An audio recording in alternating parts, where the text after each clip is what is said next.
Oh? I didn't think I would see you here. Are these two your friends? Yes. We had the fortune of meeting not too long ago. They are quite a knowledgeable and talented pair, and a pleasure to be around. Traveler, we were just discussing the history of Rex Lapis. Would you like to listen? This, good sir, seems not to appreciate the almighty power of the Lord of Geo. As a professional archaeologist, I'm inclined to correct some of his erroneous views. We are discussing the whereabouts of the first Mora. The first Mora? As everyone knows, the Lord of Geo taught the ancient people of Liyue the craft of smelting, creating goods that allowed them to develop trade with the early nations of that time. Today, Liyue holds the sole right to cast Mora in the entire continent of Teyvat.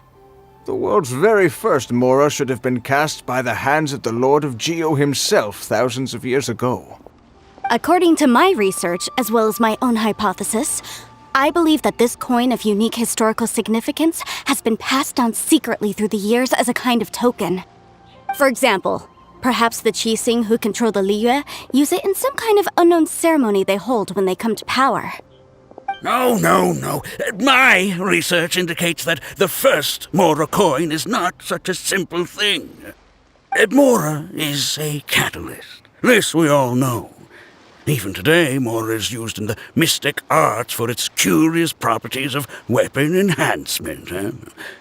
The world's first Mora would no doubt possess the strongest power. My next historical treatise will boldly expound on the newest findings from my intense decade-long research.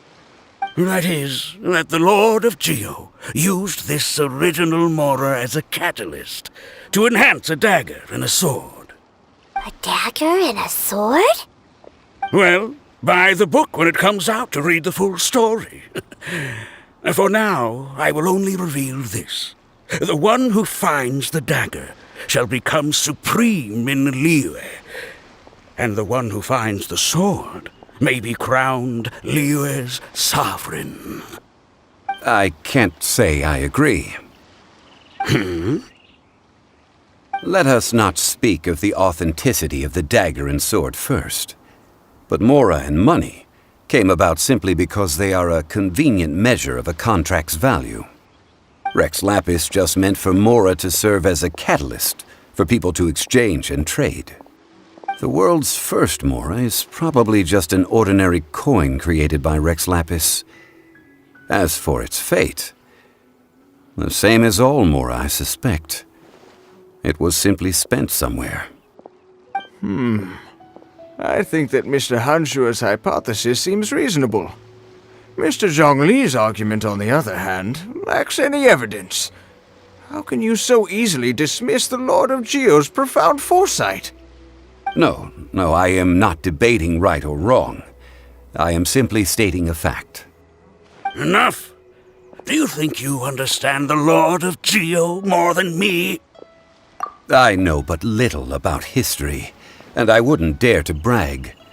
But discussion is meaningless if everyone has the same opinion, no? Well then, answer me this.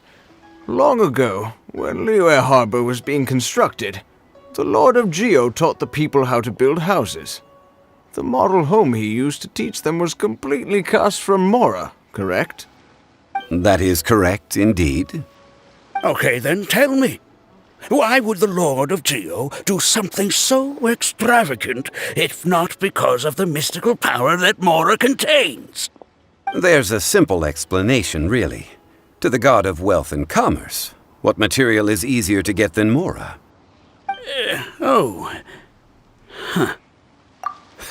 I mean, I am talking about Rex Lapis. Excuse me, sir. I have some questions about archaeology. Can we find somewhere quiet to chat? I mean, if it's okay with you.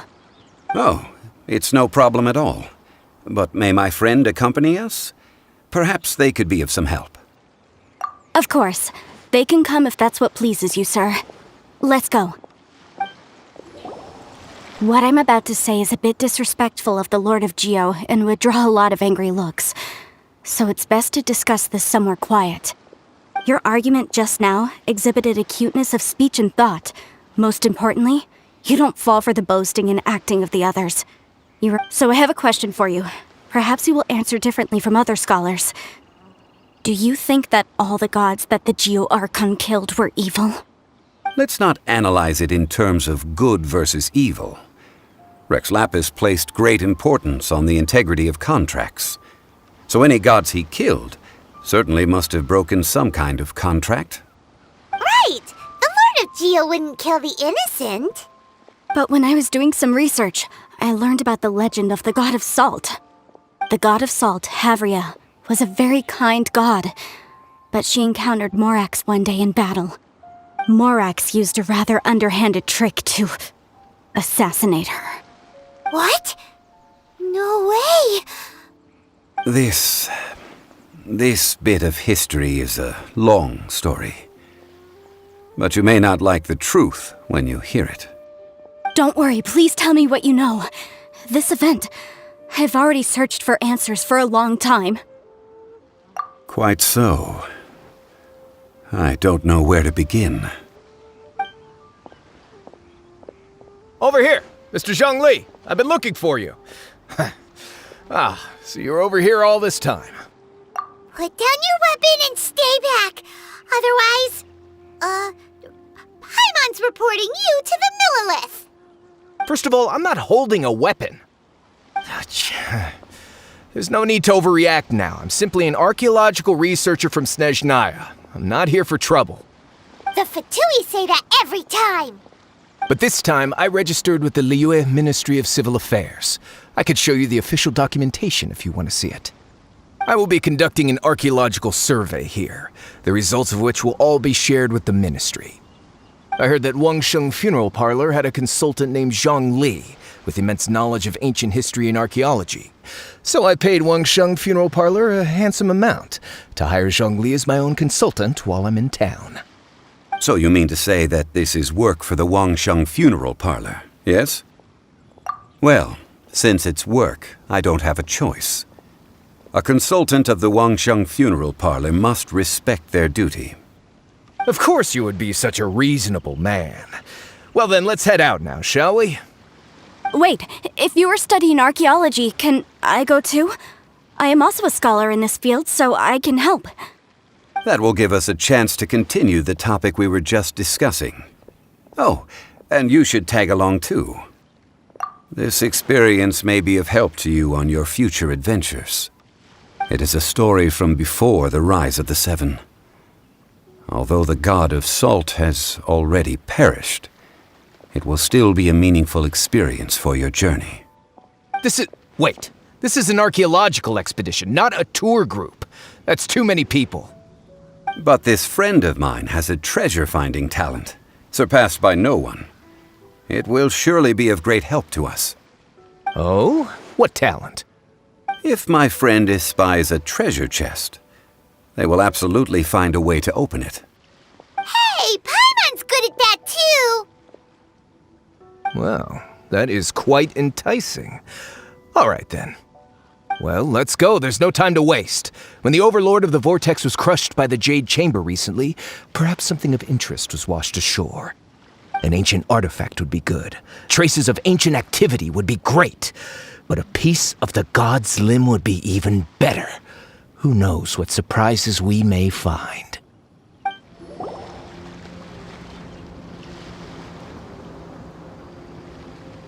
This place looks so ordinary. Can we really find anything valuable here? Huh? Paimon thinks it looks really grand.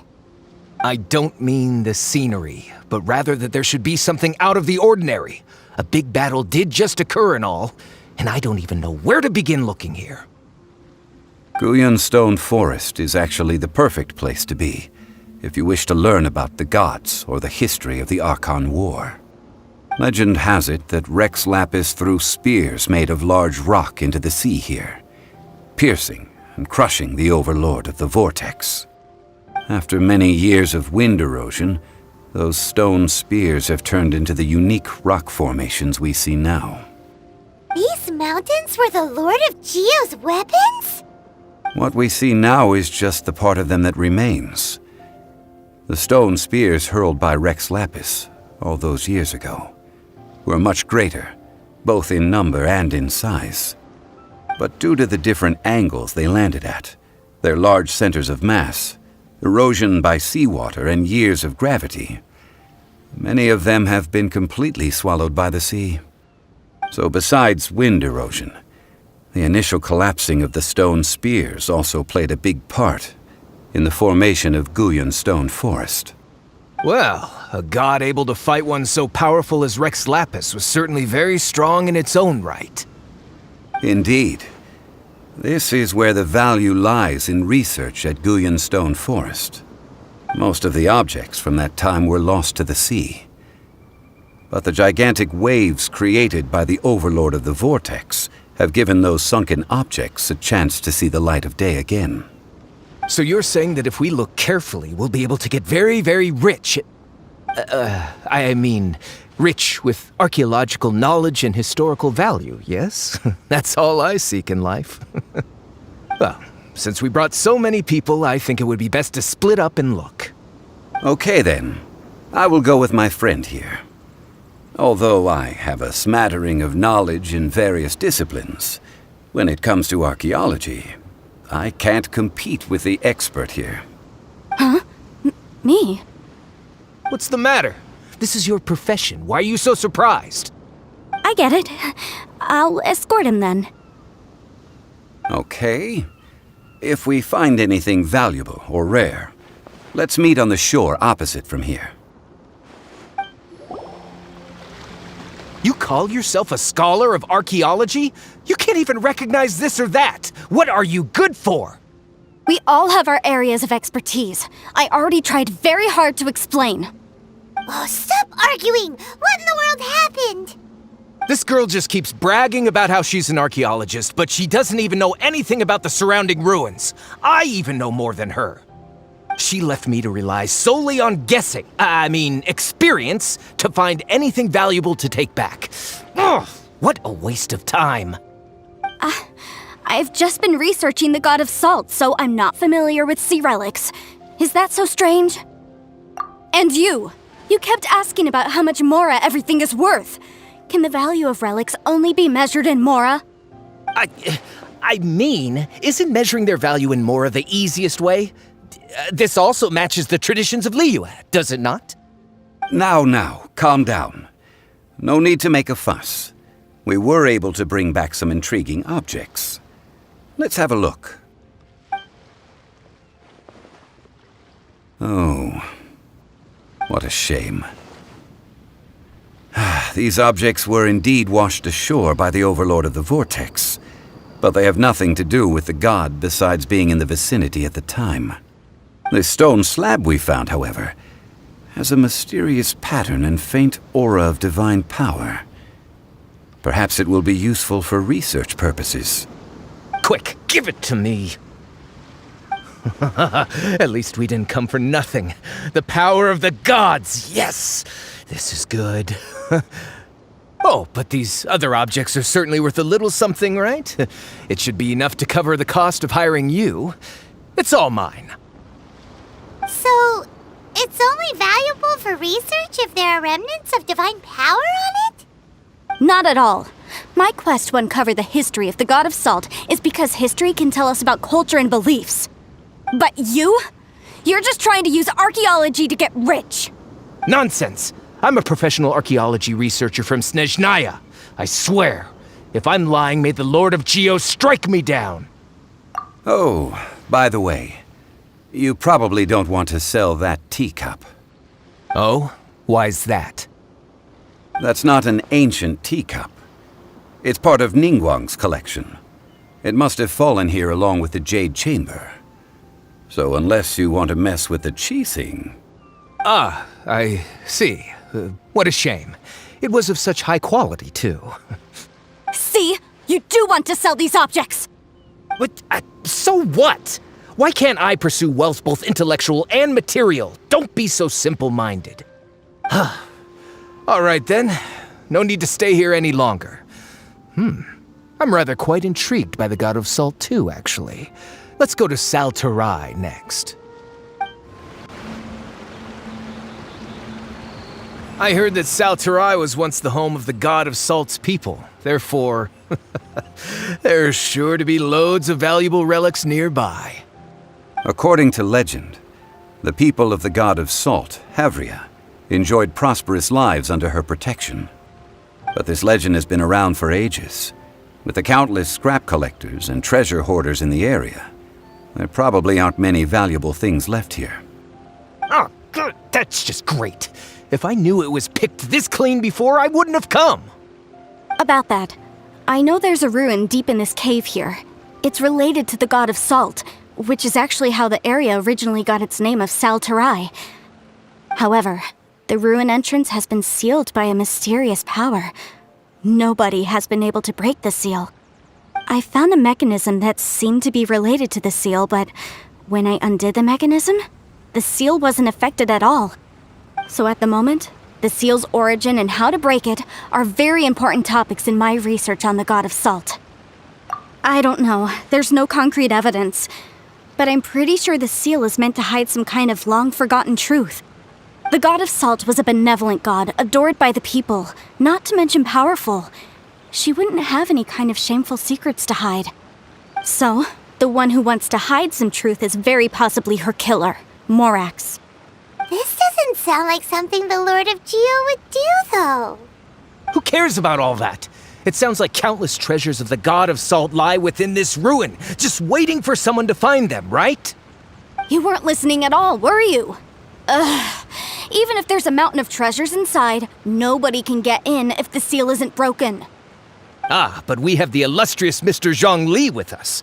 He looks like he knows just about everything. A little seal shouldn't be any trouble for him. This seal seems to be quite ancient. Even Mr. Zhongli may not know all of its secrets. I may know something about it. What? Over the years, I've heard various rumors with bits of knowledge about seals. Although their references seem rather disorderly, they do in fact contain the secret to breaking seals. Let's go take a look at the mechanism Miss Wanyan just mentioned. Okay, since Mr. Zhongli says so, follow me then. This place seems familiar. Huh, I remember. I think there's some elemental monuments here. So you're saying they're related to all this? When I investigated the seal last time, I had someone with a vision accompany me. But when we lit up all the elemental monuments, nothing happened. That's because you don't just need to activate them at the same time, but in a certain order as well. Otherwise, the seal will not be broken. The secret to this puzzle is hidden in the legends about the Archon War. Tianheng in the south, Yaoguang in the east, Guyun in the west, Qingce in the north. All desolate and devoid of life. Liyue is vast, yet even one haven is hard to find. To the north, to the east. Do the people of Liyue always talk in riddles? I think I've heard this saying before. Certainly you have. And the contents of this saying are also related to the God of Salt. To provide a haven for her people, whose lives had been ravaged by the Archon War, this benevolent god searched all across Liyue. At that time, with the chaotic fires of war engulfing the land, even one sliver of peace was a luxury. And that haven she eventually found is right here. Today, it is known as Sal Terrae. How sad then. In the end, this peaceful place was destroyed by Morax.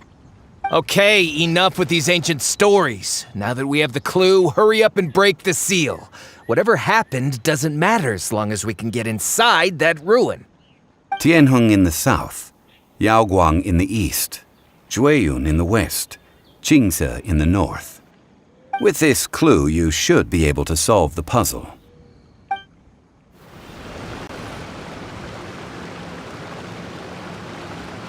Before entering the ruin, I have a proposal that will help us prevent the kind of senseless arguing between you two that we saw at Guyun Stone Forest. Okay. What is it?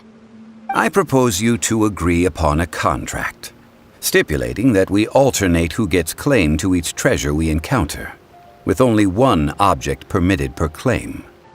To show my sincerity, I won't be taking any treasure. This will just be between you all. Hey! Don't pass an opportunity like this up so easily! I don't agree. I mean, you want me to split the treasure with this amateur archaeologist? No, absolutely not. I don't agree either. He will only defile the precious relics left behind by the god of salt. I can't accept this. Well then, if the contract is not agreed upon, I will no longer serve as your consultant on this expedition. You will have to rely on your own experience to find whatever treasures are hidden in this ruin, as well as traps. You have the audacity to demand this. Okay then. Even half of the treasure in the long-sealed ruin of the God of Salt should be enough to make a fortune. If you want me to agree upon this contract, so be it. I just have one request, Mr. Zhongli. If we discover the truth behind the God of Salt, you must judge it fairly, even if the truth harms Morax's image. I can accept this arrangement. Well then, let's go.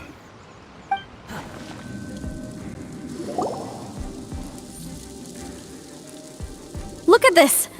It's filled halfway with salt. It just looks like a fancy salt holder. Seems like the God of Salt was a god lacking in treasures. According to my knowledge, it's no ordinary vessel.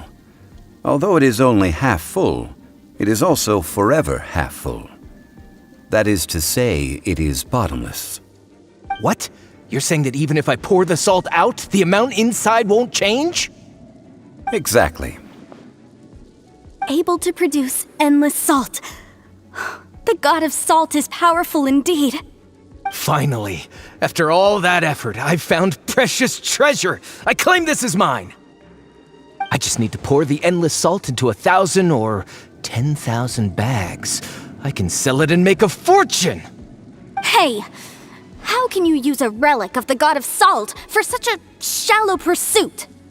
If Mr. Clement wants this salt chalice, then the next object we find will belong to Miss Wanyan, according to the contract agreed upon. Of course, as we agreed. But how can anything be worth more than this rare find?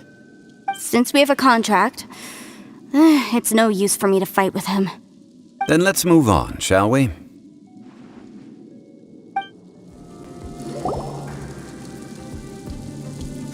Just a simple ruler. It doesn't look to be worth anything. This, if I remember correctly, this is some kind of measuring tool. Indeed. But the God of Salt imbued it with another power. When you stick this ruler in the ground, the surrounding area will become covered in salt, much like a rising tide covers the earth. The deeper it is stuck in the ground, the more salt will appear. It is essentially a bumper harvest of salt. What? That's even better than the salt chalice! Well then, according to our contract, the salt ruler goes to Miss Wanyan. No, unacceptable. I paid for and organized this entire expedition. Why should I get the short end of the stick? And this girl has been useless! Why would she get anything? Oh boy, here we go again. So you are saying you want to break the contract? So what if I break it? Now that I've seen how the mechanisms in this ruin work, I no longer need you. Let's not forget who hired who here. Why should I let you make the rules? Because you agreed to a contract. Rex Lapis once said, "Ones who break their contracts shall suffer the wrath of the rock." That is one of your Liyue gods. I am from Snezhnaya. I will suffer the wrath of the rock. You may find it rather unpleasant. Pay your Stabilize! This is order! From dead. I shall confiscate your treasure as well. You are not worthy to continue any further into the ruin. leave this place. Oh, darn you! Just you wait!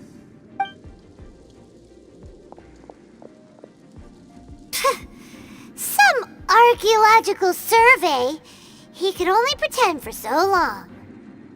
Yeah, good thing Paimon can smell a liar from a mile away. Clement's wrongdoing stemmed from greed, yes. But besides greed, there are many other things that may tempt us to break contracts. When people see the object of their dreams, how many are really able to control their desire and follow the contract? I think we should be honest with each other now. Huh? Be honest about what? That in truth, not a single member of this archaeological expedition came here for archaeology. Why do you say that? Miss, you lack even the most basic archaeological knowledge and can recognize naught but a few simple relics. However, you are an expert when it comes to anything regarding the god of salt. You aren't interested in archaeology or relics. What you're really interested in is the god of salt. I believe those legends about the god of salt that you mentioned on the Pearl Galley are passed down between generations at Guyun Hall. Okay, that's enough. Sir, you are indeed a man of great knowledge and talents. I seem to have been right to seek you out once I plucked up my courage. You're right. I'm not a scholar of archaeology. I come from one of the 8 trades under the jurisdiction of the Qixing, Yinyuan Hall of the salt industry. Our ancestors were those protected by the god of salt all those years ago, when the Archon War engulfed the land in chaos. Oh, right! Now that you mention it, the people of Liyue very seldom use the name Morax. During the war, Morax assassinated our god out of envy for her power. He left us alone and lost in the world. We hate him! But this is Morax's Liyue after all. And its history is written as he wishes. So I seek proof of Morax's guilt. He has blood on his hands and cruelty in his heart. We agreed to a contract that we will face the truth head on, didn't we, Mr. Zhongli? You must judge this history fairly. Naturally, of course. But I must add, Liyue is no longer Morax's Liyue. Come with me. All the answers you seek lie ahead.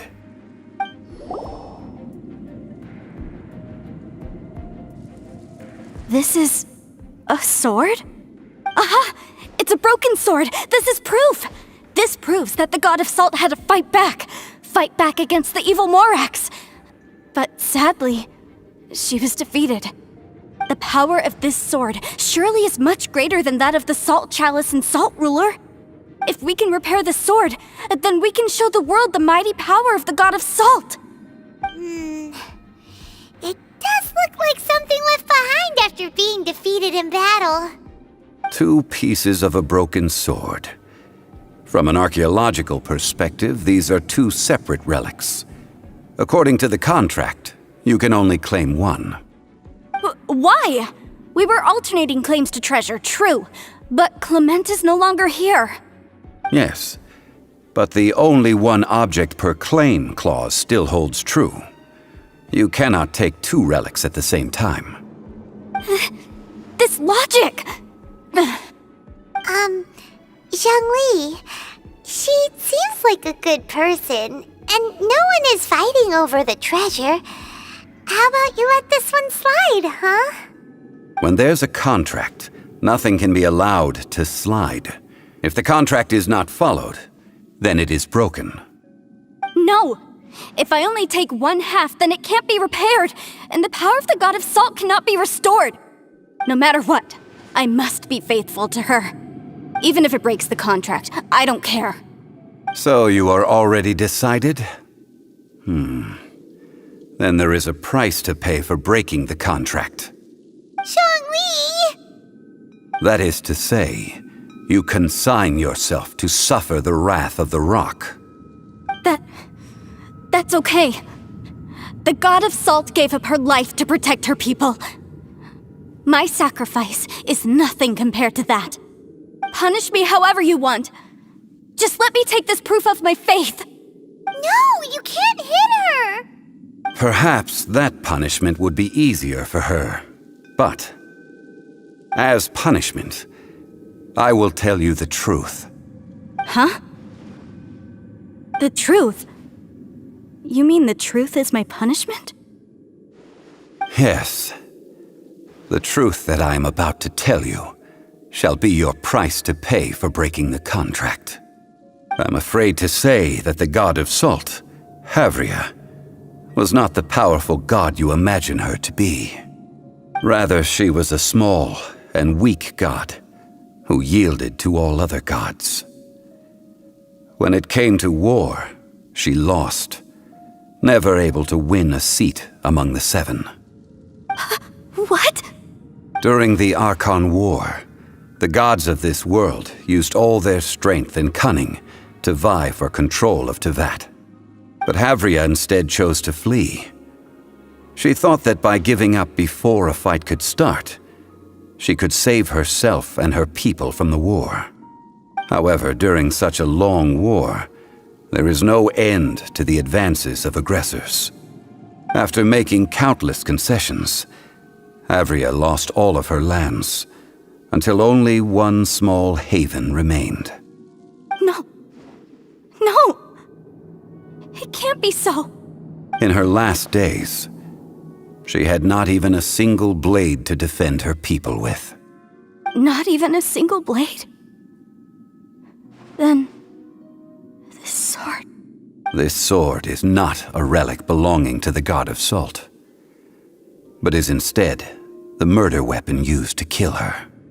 Murder weapon? No! That's not true! That can't be true! You're trying to test my faith in the god of salt. As I said before, I only state the facts. Preposterous! You are a follower of Morax! Don't try to trick me! Hey! Come back! It is a punishment after all. I did not want to tell her such cruel facts, but the contract was broken. Let's follow her deeper into the ruin. There, I fear, we will find something that will leave her no choice but to face the truth. What are all these? What did they see? What did they do? What happened? Since you do not trust me, let us continue onward. That which lies beyond this door will show you all that happened back then.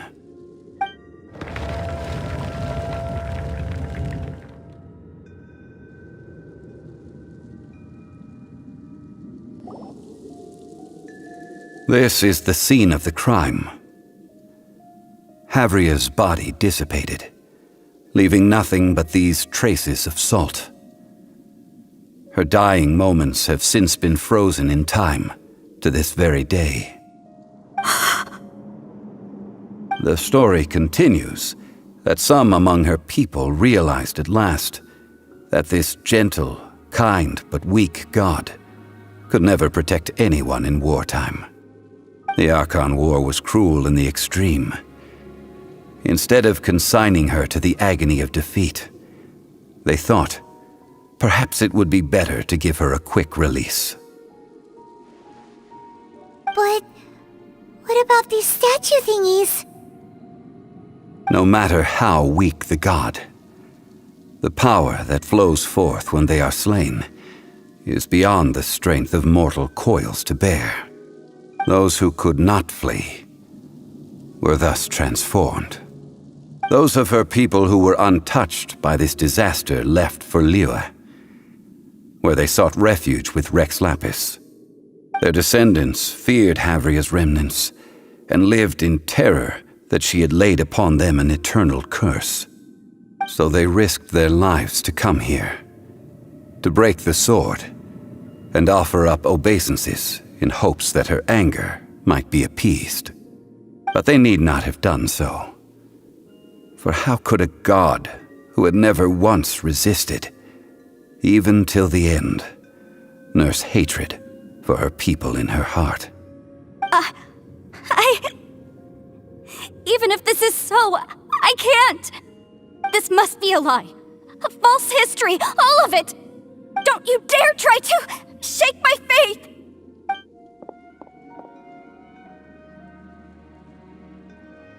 Yikes! Zhongli didn't show any mercy this time either. This is the price she must pay. Yet I would not call it a bad thing. Judging by how she appeared, I fear that she will struggle for a time. But even if she may not escape that struggle immediately, simply recognizing the truth is good enough for now. No, indeed. How sharp of you. Yet this is not a matter of wisdom, only age. Faith in a god who has already passed will do you no good. So it is for Havria. And so it is for Morax also. All right then. Now, would you like to accompany me in taking a trip to Guyun Stone Forest? Huh? What do you want to do, Zhongli? Treading old ground, telling old stories. One cannot help but be reminded of old acquaintances. Now, I mentioned before that many gods of old have been sealed beneath the Guyun Stone Forest. The Adepti have presently handed Liyue over to mortals, and Havria's time was even further in the past. The Salt Chalice and Salt Ruler that she left behind should not return to Liyue. To leave them here is to let them slumber. And it is also a homecoming. I ended an era with my own two hands. I've always wondered how I should remember that which I ended. History records, but history may be changed. This incident proved that. Time is a mighty force, and history's twist in its flow. I need to find a better way of recording history in order to engrave its truth. Stone carvings were one such ancient method, but unchanging stone, immovable earth, even one such as myself. Someday we may all disappear. Zhongli. Therefore, I thought of you, traveler. You are one who crosses the celestial atlas, and who passes through countless worlds. If our history is engraved in your memory, it will one day accompany you into another world. As long as a traveler like you is able to record what happened, then a backup of sorts will exist for times and tides of Teyvat. Sounds like tough work. Now then, it is time that we consigned both the Salt Chalice and Salt Ruler to the sea. Huh? Why do we need to throw them into the sea? As I said before, this is the place to which the remnants of many bygone gods are consigned. This includes Osial, Overlord of the Vortex, who the Jade Chamber most recently returned to this ocean prison. Thousands of years ago, the Adepti and I fought against the turmoil that plagued every corner of this land. Guyun Stone Forest, where I sealed many gods with my spears. After so long, naught but folk tales remain. Osial, you and I were foes, but our ancient grudge is but a bygone memory now.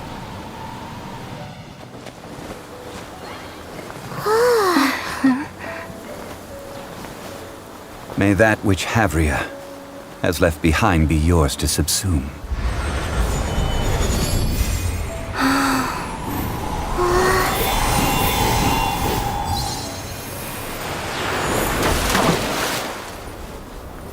And thus another spark of divinity departs from Liyue. My legacy shall now be left to those who come after to debate.